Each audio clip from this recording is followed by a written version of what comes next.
এই মিষ্টিটা বানানো এত সহজ আর খেতেও কিন্তু খুব মজা। তো সবাই এই মিষ্টিটা খেতে চায় সাদা মিষ্টির চেয়ে, কিন্তু আমারও লাল মিষ্টি খেতে খুব ভালো লাগে, তার জন্য আমি বানাচ্ছি আর তোমাদের সঙ্গে শেয়ার করছি।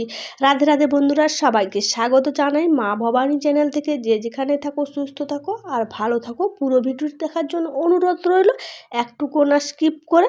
তো তোমরা চলো, আমি আজকে ল্যাংচা বানিয়ে দেখাবো। এটাকে আমরা ল্যাংচা বলি। তো ছানাটাকে আমি কাটিয়ে নিয়েছি, কাটিয়ে জলটাকে ভালো করে ঝরিয়ে নিয়েছি ছানা থেকে জল। আর ছানায় যেই জলটা আছে একটা সুতির কাপড় দিয়ে চেপে চেপে ভালো করে জলটাকে আমি একদমই বার করে নেব। তো সুতির কাপড় দিয়ে এরকমভাবে চেপে চেপে দিলে কিন্তু ছানায় যেটুকু জল থাকে ওই কাপড়ে টেনে নেবে।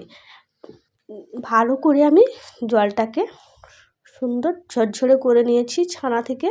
আর তারপরে হাতে একটু তেল নিলাম। তো তেল নেওয়ার কারণ হচ্ছে হাতে একটুকুও ছানাটা লাগবে না, তার জন্য আমি হাতে একটু তেল নিয়েছি। তেল নিয়ে ভালো করে আমি ছানাটাকে দেবে নেব।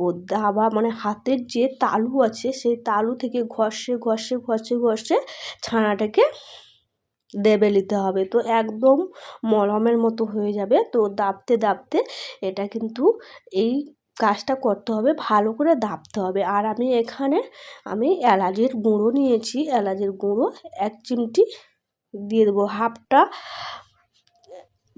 এলাচের গুঁড়ো দিয়ে দেবো। তো এখানে হাফ চামচ এলাচের গুঁড়ো নিয়েছি, তার হাফ আমি এই ছানাতে দিয়ে দিলাম। দিয়ে ভালো করে আমি আবারও দেবে নেব। তো এটা যত ভালো করে দাববে ততই কিন্তু মিষ্টিটা ফুলবে আর বাড়বে, অনেকগুলোই হবে।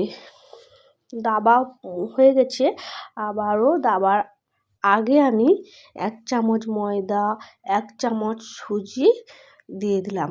দিয়ে আবারও ভালো করে মিশিয়ে নেব, ভালো করে দেবে নেব। সবগুলো উপকরণ দিয়ে আমি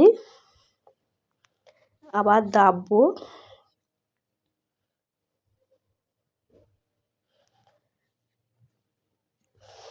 তো দাবা আমার কমপ্লিট হয়ে গেছে। তারপরে আমি এখানে ভালো করে গোল করে নিলাম। গোল করার পরে আমি আবার 2 হাতে তেল লাগিয়ে নিলাম। তেল লাগিয়ে সুন্দর করে হাতে শেপ করে নেব লম্বা লম্বি। তো একই মাপের একই সাইজের আমি লেচি কেটে নেব। তো বুঝতেই তো পারছো ছোট বড় হয়েও যেতে পারে, আর চাইলে ছোট করতে পারো, বড় করতে পারো, আর এটা লম্বাও করতে পারো আর গোল গোলও করতে পারো। তো আমি এই ছানাটাতে আমি বড় বড় করে ল্যাংচা বানাবো। তো বাড়িতে বানালে একটু বড় বড় খেতে ইচ্ছে হয় আর বেশিও খেতে ইচ্ছে হয়, তার জন্য আমি বাড়িতে বানাবো বলেই আমি বড় বড় করে আমি ল্যাংচাগুলো এই যে লম্বা লম্বি করে বানিয়ে নিয়েছি। তারপরে আমি একটা থালা নিয়েছি, থালার পিছনের দিকটায় ভালো করে তেল বুলিয়ে নিয়েছি। তেল বুলিয়ে আমি ল্যাংচাগুলো যে লম্বা লম্বি শেপ করেছি ওই থালাতে রেখে দিয়েছি। সবগুলো ল্যাংচা বানানো হয়ে গেছে। তারপরে আমি কড়াইতে কিন্তু তেলটাকে ভালো করে গরম করে নিয়েছিলাম। গরম করার পরে আবার একদমই গ্যাসটাকে লিভিয়ে দিয়েছি। তো একদমই ঠান্ডা হয়ে গেছে, তোমরা দেখতেই পাচ্ছ মিষ্টিটা ছাড়ার সঙ্গে সঙ্গে। তো তেলটা কতটাই ঠান্ডা, একদম ঠান্ডা। তো গরম তেলে দিলে কিন্তু ওটা হবে না, আমি তার জন্য দেখে নিয়েছি। আস্তে আস্তে করে ভাজতে হবে এই ল্যাংচা। তো সেখানে মিষ্টিটা ভাজা হচ্ছে আর এখানে আমি তরমুজ খাচ্ছি। তরমুজটা কেটে দিয়ে দিয়েছিল, তো আমি খাচ্ছি আর ওই দিকে আমার মিষ্টি ভাজা হচ্ছে।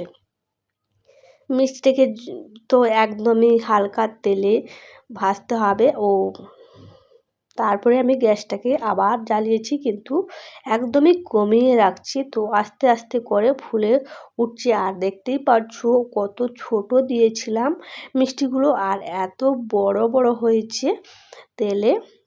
তো ফুলে এত বড় বড় হয়েছে আর সুন্দর ভাজা হয়ে গেছে, আর কালারটাও চেঞ্জ হয়ে গেছে।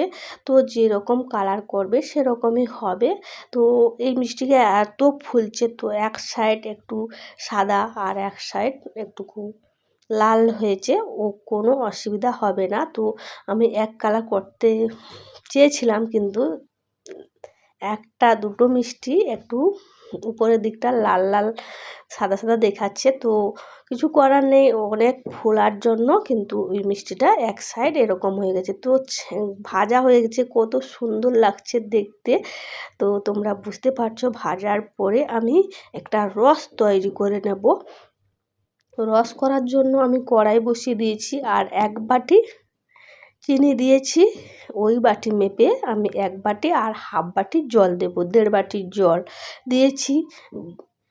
জলটাকে ভালো করে রসটাকে ফুটিয়ে নেব, দিয়ে ভালো করে কিন্তু চিনিটা লেড়ে লেড়ে রসটা ফুটছে। তারপরে আর এলাচের গুঁড়োগুলো যেটুকু ছিল সেটাই আমি দিয়ে দিলাম। তো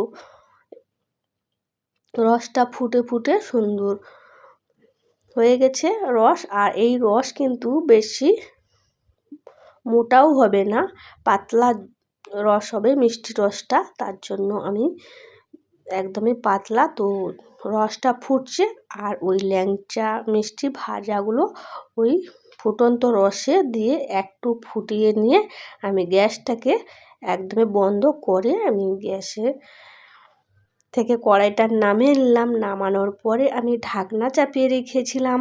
ঢাকনা চাপানোর পরে ঢাকনা খুলে আর একটা পাত্রে আমি মিষ্টিগুলোকে ঢেলে নিয়েছি। তো দেখতেই পাচ্ছি যে এত সুন্দর নরম তুলতুলে হয়েছে, আর ভিতরে কোনো গুটি ভাব নেই, আর এত সুন্দর নরম তুলতুলে হয়েছে, কোনো ভেজাল, পারফেক্ট একদম ল্যাংচা। তোমাদের কেমন লাগলো ভিডিওটি অবশ্যই লাইক শেয়ার সাবস্ক্রাইব করো। টাটা।